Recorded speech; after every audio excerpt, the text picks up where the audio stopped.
So Lang and Lang, we say, did not invent the genre because their whole attitude toward this genre was not as a performance, as a ritual performance, but as a way of misrepresenting what was really going on in the street.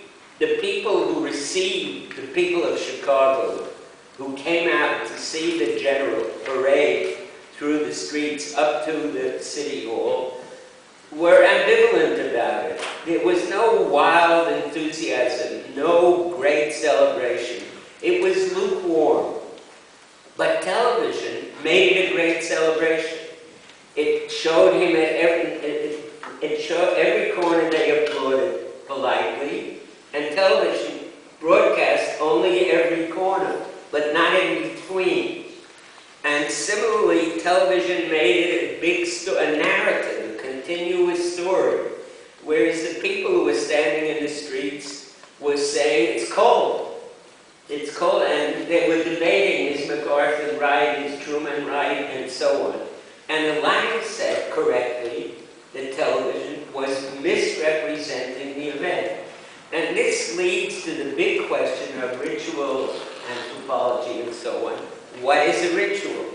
Do people understand, those who are participating, not just the hegemonic people in charge, but do the people who are participating in the ritual realize that this is a holiday that exaggerates reality? It's a holiday that makes us want to remember something, or a holiday that wants to make us feel that we belong, even though it tells a better story than reality on the ground might want to tell. So we have a debate about, Diane and Katz have been debating this. Can we defend the idea of ritual television? I mean, we know that the football game is more interesting or differently interesting than the football game on the ground, because the narrators and the commentators and so on are all making it more exciting than it really is. The question is, does the audience share this understanding? And if so, are we allowed to exaggerate in behalf of a good drama, of a good ritual? And similarly for other things, the moon landing was, there are lots of examples of how television made life more exciting for a whole nation, or even for the world, than the event on the ground really looks like. Because the event on the ground then becomes the scenery for the event as narrated, for the ritual as told. So we think of Durkheim when we think of media events, the sociologist Durkheim, who talked about the role of ritual as reflecting the way society wants to think of itself. We talked about the ritual as news in itself, even though a historian like Burstein would say this is phony, and so on. So that's an interesting debate, which I won't go into now. But anyway, we sold a lot of books, and in 8 languages.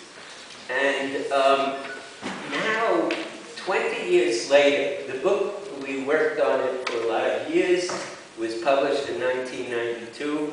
And 20 years later, we hear a different kind of criticism, which does interest us no less than the original criticism.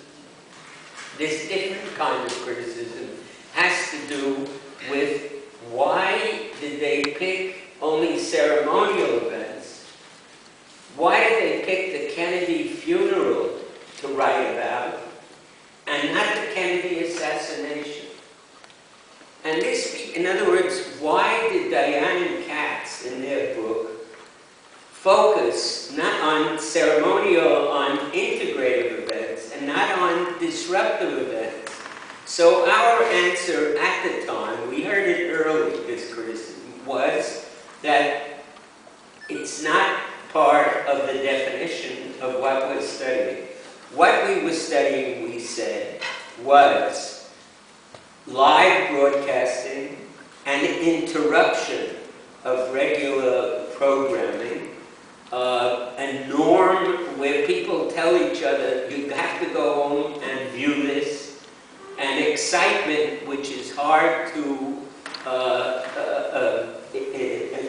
beat, an enthrallment, a thrilling aspect, which is unique to media events, and a co-production, as I said, of the establishment and of the media. So even when we first published the book, when we first worked on it, we said that disruptive events are different.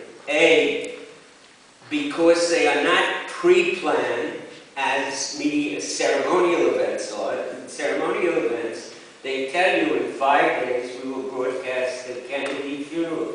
Nobody told you in advance that Kennedy would be assassinated. So, or they could say in 2 years we will broadcast the Olympics from wherever. And get ready to do this, to make it a media event, a ceremonial occasion. Whereas for 9/11, September 11/9, you might say, September 11th, the bombing in New York, nobody gave the terrorists, nobody gave any warning to say, get the cameras. So Elihu Katz said, no, we are interested in this idea of also how the media organize, how the cultural industry mobilizes to produce a media event, and these disruptive events are different. And then we said, are they real? 20 years later, we said, are they really different? And the answer is, they aren't as different as we made it. It's true that ceremonial events are pre-planned, and it's true, it was true, that disruptive events were not pre-planned, pre-announced, and that it took a day at least, or sometimes a week, or sometimes more, for the cameras to arrive at an event which was a disruption. But we then changed our minds about whether disruptive events are integrated or not. It may be that a disruptive event, a terrorist event, is as integrative as a ceremonial event. And it also has happened in the meantime that the camera is there already, everywhere, as it was, let's say, at September 11th, or even at Katrina, the flood of New Orleans, which some of you remember a few years ago, and the new crisis in the Gulf of Mexico. The cameras got there long before the government did, long before the establishment got to these disruptive events. The cameras were there. In other words, the new mobile television with equipment that's either already in place or can be moved very easily, and the possibility that disruptive events are also integrated, led us to reconsider these new kinds of events, which we hadn't done in the book. So we're now talking